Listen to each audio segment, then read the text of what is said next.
मित्रांनो, यंदा भीषण उन्हाळा आपण अनुभवलाय. उन्हाळा जास्त म्हणजे मान्सूनचा पाऊसही जास्त असं ढोबळपणे म्हटलं जातं. पण तसं यंदा होणार नसल्याचं दिसतंय. यंदा मान्सूनचा पाऊस कमी होईल हे अभ्यासक सातत्यानं सांगतायत. त्याचं प्रमुख कारण प्रशांत महासागरातला एल निनो असेल हे आपल्याला माहीतच आहे. पण मान्सूनवरचा धोका दिवसेंदिवस वाढतानाच दिसून येतोय. त्यामुळं जून पासूनच पाऊस कमी होईल का असाही प्रश्न आहे. या संभाव्य संकटात महाराष्ट्रातल्या धरणांमधला पाणीसाठाही झपाट्यानं कमी होतोय. या पार्श्वभूमीवर जूनमध्ये मान्सून दाखल होताना महाराष्ट्रात पाऊस कसा असेल याचा जिल्हानिहाय आढावा आणि पाणी स्थिती आपण जाणून घेऊ. नमस्कार मित्रांनो, बातमीची स्टोरी आपल्या युट्यूब चॅनलच्या हवामान अपडेटमध्ये तुमचं मनपूर्वक स्वागत. मित्रांनो, मान्सून त्याच्या नियोजित तारखांच्या आसपासच दाखल होणार आहे. यंदा त्याच्या आगमनाच्या तारखांपेक्षा तो नेमका किती बरसणार ही बाब महत्वाची ठरणार आहे. जूनमध्ये पाऊस सरासरी पूर्ण करेल अशी शक्यता आजही आहे, पण हवामानातला बदल या गोष्टींना चकवा देऊ शकतो. त्यामुळंच मान्सूनवरचं संकट आणखी वाढेल असं आपण म्हटलंय. प्रशांत महासागराच्या पृष्ठभागाचं तापमान वाढलं की त्या स्थितीला एल निनो म्हणतात. हा एल निनो आपल्या मान्सूनला संकटात कसा आणतो हे आपण यापूर्वीच्या अनेक व्हिडिओत पाहिलंय. पण संकट कसं वाढतंय हे पाहण्यासाठी थोडक्यात सांगायचं झाल्यास, उन्हाळा तीव्र असला की जमीन तापते आणि कमी दाबाचे पट्टे तयार होऊन मान्सूनला चालना मिळते. म्हणजे कमी दाबाची क्षेत्र समुद्रातलं बाष्प जमिनीकडे खेचून घेतात आणि त्यातून चांगला पाऊस होतो.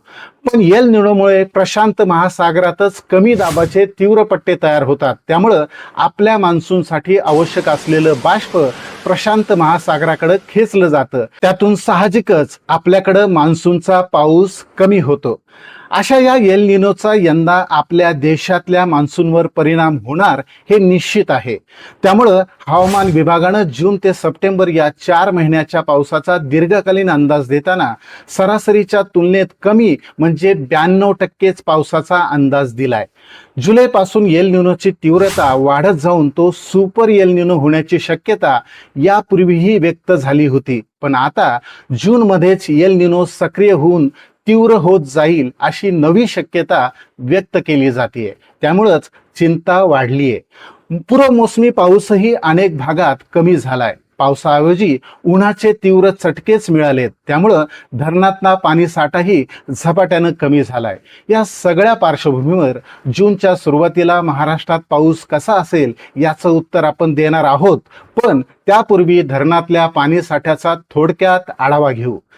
जलसंपदा विभागाच्या आकडेवारीनुसार मेच्या शेवटी राज्याच्या सर्व धरणात मिळून 28 ते 29% उपयुक्त पाणीसाठा शिल्लक होता.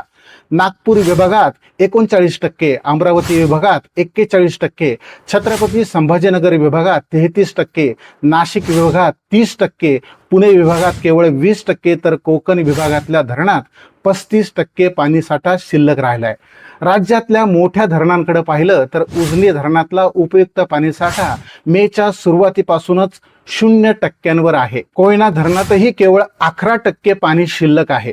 मराठवाड्याची जीवनवाहिनी असलेल्या जायकवाडी धरणातला पाणीसाठाही 36% खाली आलाय. पूर्वमोसमी पावसानं अनेक भागांना दगा दिलाय. ऊन कायम राहिलं त्यामुळं पाणी झपाट्यानं कमी होतंय. जमीनही तहानलीये. अशा काळात मान्सूनची सुरुवात कशी असेल याचं जिल्हानिहाय चित्र आता आपण पाहू. मित्रांनो, सुरुवातीलाच एक सांगतो, मे महिन्याच्या शेवटपर्यंत पाऊस कमी आणि ऊन जास्त अशी स्थिती राहणार आहे. कोकण आणि तुरळक काही भागातच हलका पाऊस होईल. जून महिन्याची सुरुवात झाल्यानंतर स्थिती थोडी बदलेल, पण त्यानंतर खरा धोका सुरू होणार आहे. तो आपण पाहूच. पण जूनच्या पहिल्या 10 दिवसांची जिल्हानिहाय स्थिती पाहिली तर कोकण विभागात जूनच्या पहिल्या आठवड्यात पावसाचं प्रमाण वाढणार आहे. मुंबई, ठाण्यासह पालघर, रायगड, रत्नागिरी आणि सिंधुदुर्ग जिल्ह्यात अनेक भागात पाऊस होईल. काही ठिकाणी मुसळधार पावसाची शक्यता आहे. उत्तर महाराष्ट्रात याच काळात नाशिक, धुळे आणि नंदुरबार जिल्ह्यात काही भागात पाऊस होणार आहे.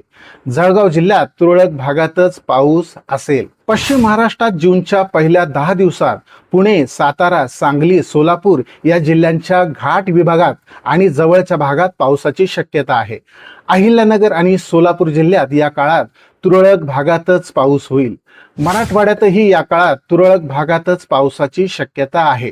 छत्रपती संभाजीनगर, परभणी, हिंगोली, नांदेड आणि लातूर जिल्ह्यात काही भागात पावसाचा अंदाज आहे. विदर्भाकडे पाहिलं तर जूनच्या पहिल्या 10 दिवसात प्रामुख्यानं पूर्व विदर्भात काही भागात पाऊस असेल. गडचिरोली, चंद्रपूर, गोंदिया या जिल्ह्यांसह अमरावती आणि अकोला जिल्ह्यात आणि जवळच्या भागांमध्ये काही ठिकाणी पावसाची शक्यता आहे. मित्रांनो, मान्सूनचा खरा धोका जूनच्या मध्यानंतर सुरू होऊ शकतो, कारण याच काळात एल निनोचा खेळ सुरू होणार आहे.